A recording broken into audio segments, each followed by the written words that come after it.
Yo, check this. It's Nathan. It is recovery month, and it came for some bizarre reason. You have missed what this is about. It's about me talking to you every day, and every day that I do that, I'm buying back one of the years that I used substances for. We started off in 1991 and we're now at, where are we, Nathan? You keep saying it's another year than what it actually is. Why, man? Why? Well, I can tell you that it is 2004, day 14. 14 days I've been talking to you. 14 days! Still going. The tenacity of the man is to be commended. So 2004, it's the Olympics. The Olympics in Greece. Gone back to its roots in Greece. Oh, Christ. Gone back to its roots in Greece. I actually worked with a lovely young lady once who was Greek, and she said that her father used to say that everything good in the world comes from Greece. And looking back at their contributions to civilization, philosophy and mathematics, I would struggle to argue with that. Not everything, but certainly they've made a notable contribution to humanity. That is without question, in any way, shape or form. What else have we got? Right here we have, yes, the CIA have admitted in the year of our Lord 2004 that there actually was no evidence. Previously, yesterday, I'd said that they were tripping over weapons of mass destruction. Well, it's turned out the CIA have said that there was no evidence of weapons of mass destruction ahead of the invasion in 2003. Who'd have thought it? Who'd have thought it? 190 people were killed in the Madrid bombings of a train, or trains. I remember this very vividly without lingering on the point unduly. I remember this very vividly because I was in Barcelona and I remember coming out onto La Ramblas, and all the shops were shut, and there were black ribbons outside of all the shops, and there was a very eerie atmosphere. I wasn't sure what had happened at this point, and there was an incredible and very, very moving display of grief, the likes of which I had never seen. And there were whole streets of candles on the floor, of people trying to come to terms with what happened. I'll never forget that. What more can I say? I'll never forget it. Moving swiftly on, this is gonna, I'm as shocked as you now. Yes, Lance Armstrong has won his sixth Tour de France. I'm baffled how this guy's doing it, year in, year out, winning, never ending, non-stop, victory after victory. I wonder, no, you old cynic, physical fitness. That's what it's come down to. What else have we got? Red Sox means nothing to me. Red Sox, why I've put this down here on this is beyond me. The Red Sox have won the World Series. Red Sox means nothing to me. I think it's baseball. World Series means nothing to me because I'm European. At least I might be from descent, I might not be, but that's where I grew up. And the word World Series to me inclines that other countries might be involved. I've had a look into it. Not the case. So in America, only with Americans involved. Oh, that's called World Series. Might want to have a look at your title. There, my special friends across the pond. And yes, Bush has been re-elected, quite rightly. Lovely fella. And the Darkness are very popular as a band at this point. Interesting fact, well, not interesting, but just a fact, I once drank a beverage with the Darkness in Cologne, in Germany. There you go, little fact for you about me.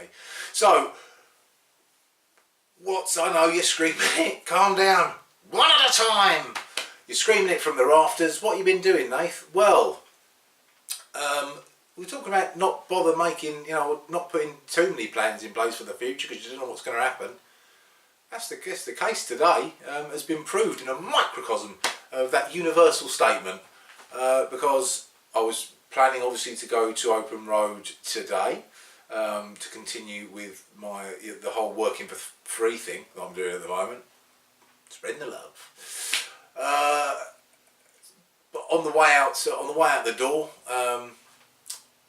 fairly relaxed trip out the door. I was running a little bit late, so it wasn't quite the sea of calm of yesterday morning, but still pretty sedate. I got a phone call. Hiya, it's such and such from Open Road. We want you to go up to this hospital. There's a wellbeing event. Someone can't go. Can you go instead? And of course, in the age-old tradition of Nathan, I just said yes, of course. So I made my way after the puppeteer of emotions. Captain Oates had sent me a text saying, "Hope you have a positive and productive day." The guy's buzzing at the moment, and I love it. And I love him. I love his little face. I've got to kiss every square inch of it. So got there and off we got all this stuff together, posters and bits and bobs.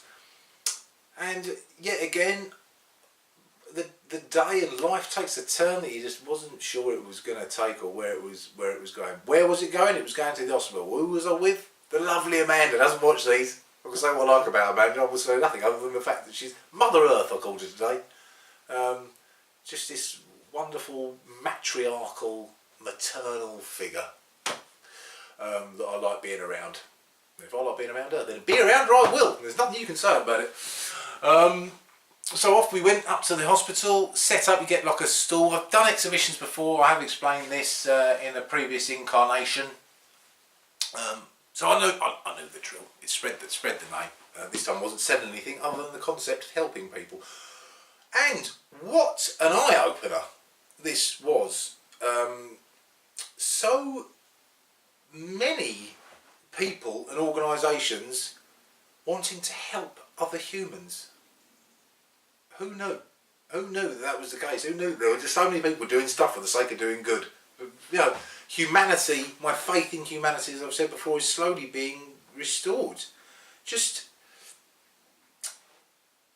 organisation after organisation, all there to help people. There were some other bits. You had this, this machine that was used for doing. I say machine. It was like a piece of apparatus that was there on demonstration where you could, do surgery, but the doctors separated from the whole act using this this control mechanism where he looks in like a spaceship and controls the thing that's doing the surgery to stop effects like the tremor of hands on. Imagine me being a surgeon back in the day. Blimey, O'Reilly. It would have been a bloodbath. But to stop the shaking of hands on this thing, and they can perform these intricate bits and bobs, and they come to something like £2 million, and they had one of those being operated, so that was all very interesting. But on the large part, it was just people doing good, people getting people out of isolation, people helping children that are helping their parents in a caring role, people helping old people, helping people that have got sight difficulties, hearing difficulties, all manner of people with disabilities, mental health issues, all trying to help each other, just for the sake of trying to help each other. Not trying to flog someone something, that's what I used to do, trying to sell you something.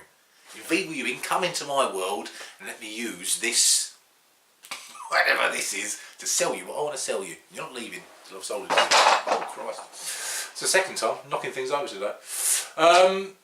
Animated, excited about what I've been up to today. Because my brain, now it's working, I've noticed,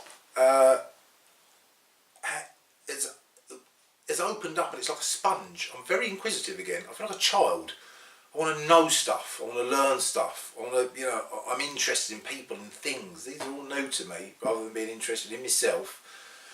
The next drink or drug is a unique experience, certainly in this half of my life, and I haven't experienced it probably since childhood. I want to know, and I've got this bubbling sort of orb of energy in me. There's no other way of putting it. It's positively bloody annoying to be around.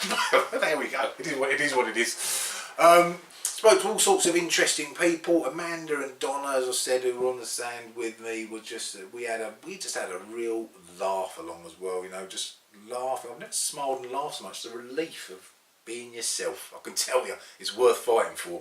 It's worth fighting for. Not being locked in that world that I was locked in.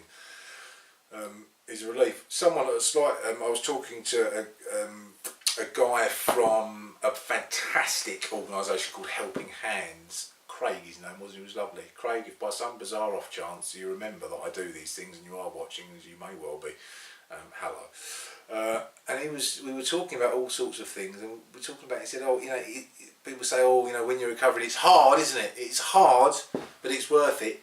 Is it hard though?" That's a controversial question that Craig posed to me. He said, because I found managing my life around my addiction 24 hours a day, that was hard.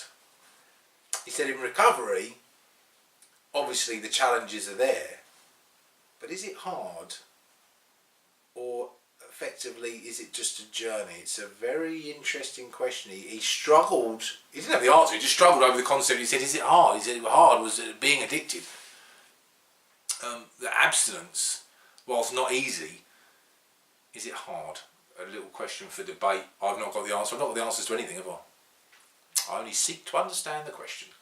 So lovely chat with him. And for me, how, I don't know if irony is the right word, how ironic, how symbolic, how funny that earlier on this year I was in that hospital, l'hôpital, in a bed with drips in me, clinging on to life. And there I am on this stand explaining the services that Open Road provide to help people like me and like you potentially. It was a very strange moment standing there on occasion. I just thought, oh, blimey, you know, life's a funny old thing, isn't it? One minute you're waking up in the morning and you think your day's going to take a tangent and it does another thing, and one moment you wake up in the morning, you think your life's going to take one turn, and it takes another turn.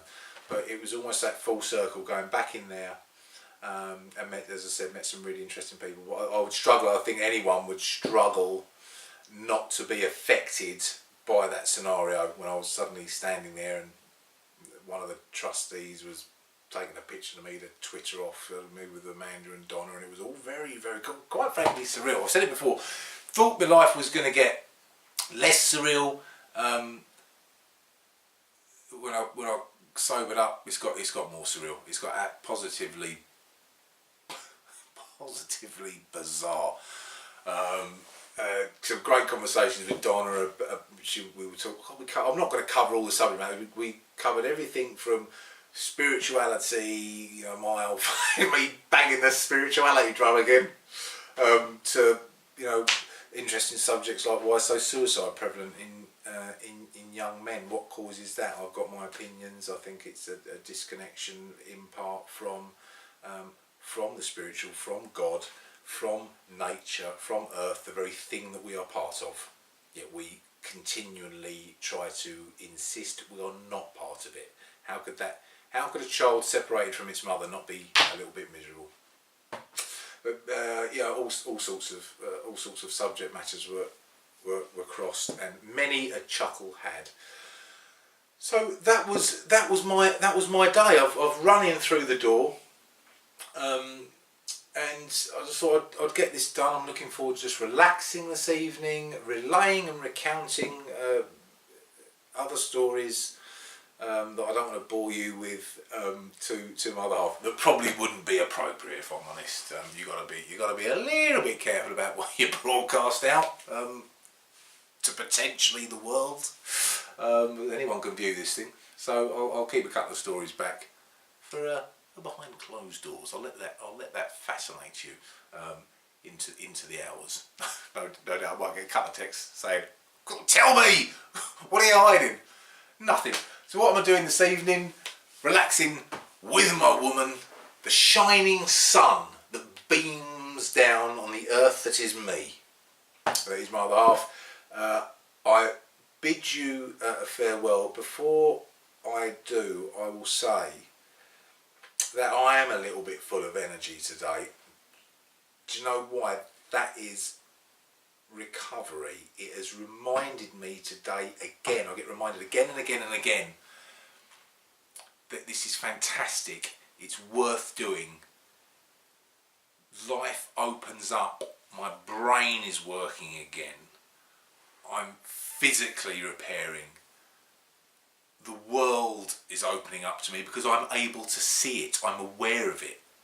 And if at any point you are thinking that abstinence is somehow boring, oh, it'd be boring if I'm not doing drink or drugs. Trust me, people, it is the opposite.